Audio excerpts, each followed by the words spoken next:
Hi, this is Stephen Frew. We're here at Caneo Park, Thousand Oaks, California, and it's a lovely, lovely morning, about 70 degrees, and I like this park because the crows come and visit me. I do a lot of my personal study here, reading and writing, and I carry a bag of peanuts in the back of my car because the crows like peanuts, and I toss some peanuts out for them. So now when I come and they see my car, they all come over and complain and yell and say, "Where's our peanuts?" I like that. That's a problem of, not a problem, it's a challenge of being consistent with them, because I don't like to fool them and then not feed them the next time. So it's a good place for me. I have a cup of coffee coming nearby. I have a coffee shop, and I come over here and work. I once asked a very respected mentor of mine, Paul Fairweather was his name. I said to him, "You're not afraid of anything, are you, Paul?"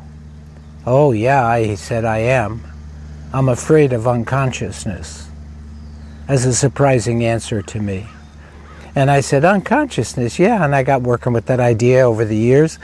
And I finally figured out, you know what, we can call people unconscious, meaning that they don't really get it, they're not aware, maybe, or they don't connect the dots, or they're maybe impulsive buyers or addictive people.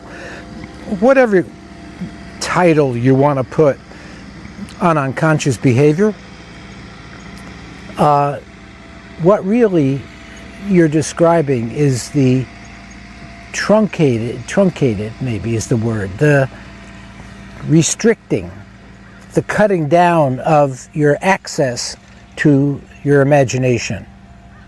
And imagination, like Robert Kennedy quoting George Bernard Shaw said, you know, there are many people who look at the situation around them and say, "Why?" George Bernard Shaw said, "I look at the situation as it might become or might be and say, why not?" That's a statement about imagination. Our biggest challenge is to deepen and expand our imagination in whatever tasks we're given, whatever vision we're trying to implement, whatever our call is.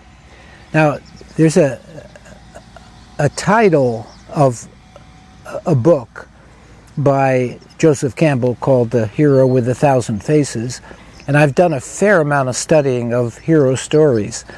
And one of the things you'll notice is that the hero is going along in a ordinary world. Think of Bilbo Baggins in Tolkien, or think of Luke Skywalker, or think of lots of people. And the hero is the one who gets a call to consciousness, a call to adventure, a call to expand what he was thinking about. You say, I have a friend, a dear friend, who used to say to me, this is 15 years ago, she used to say, "Stephen, I'm so frustrated every year, November, December, I just don't have enough money for Christmas and all the people I want to buy for and all the stuff." I said, "Oh, well, I can help you with that." She said, "What?" I said, "I want you to give me $10. She said, "What?" "Give me $10. She reached in her pocket, gave me $10. I said, "Every week, I want you to give me $10. And every week, and then when the weeks you don't have it, I'm going to take and give you $10. I'm going to put it in this envelope." So those of you who are out there and lived a little while, you'll recognize that as the beginning of what we used to call a long time ago Christmas Club. So I gathered $10 from her every week, and the next year, in 1st of November, when I saw her and had coffee with her, I had $500 in cash, $10 times 50. I had $500 in cash for her, and I said, you know, it's a way of imagining money, because you can't just come up with $500 because it's November 15th and you got to go shopping. You have to think about next year, and how are you going to do that, and what's going to be painless, and how are you going to have fun doing it. That's an expansion of the imagination. So if we're talking, like I talk a lot about relationships and marriage and men and women, what do men bring to marriage, what do women bring to marriage that we don't normally see or understand, we have a lot of therapy techniques for dealing with conflict and communication and all commitment and all those things.